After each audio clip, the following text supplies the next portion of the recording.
రేపు రానున్న కాలంలో జరగబోయే సార్వత్రిక ఎన్నికల్లో వైఎస్ఆర్సీపీకి అందరూ కూడా మద్దతు తెలపడం అనేది.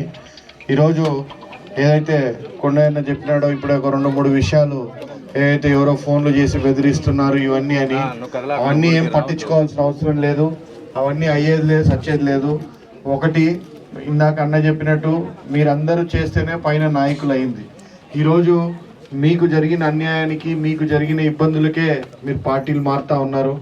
అదేవిధంగా మీకు అక్కడ ఏ విధమైన ఇబ్బందులు ఎదురయ్యాయో మాకు తెలియదు, కానీ మీకు ఎటువంటి ఇబ్బంది ఉన్నా మాకు ఎనీ టైం నాకు కానీ, నాన్నకు కానీ, జగన్ అన్నకు కానీ, ఇక్కడ ప్రతాప్ అన్నకు కానీ, ఎంపీ గారికి ఎవరికైనా ఫోన్ చేయొచ్చు. డైరెక్ట్ ఆళ్ళగడ్డకు వచ్చి ఆఫీస్లో కలిస్తే మీకు ఉన్న పని అప్పటికప్పుడు పూర్తి చేయడం జరుగుతుంది.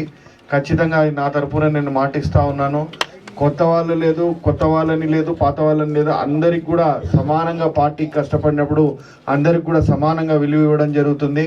ఖచ్చితంగా మీ అందరినీ కూడా మనస్ఫూర్తిగా పార్టీలోకి ఆహ్వానిస్తూ ఉన్నాము. అదేవిధంగా ఇప్పుడు ఏవైతే ఈ తాటాకు సప్పుళ్ళ కుందేళ్ళు బెదరవు, అవి గుర్తుపెట్టుకోండి.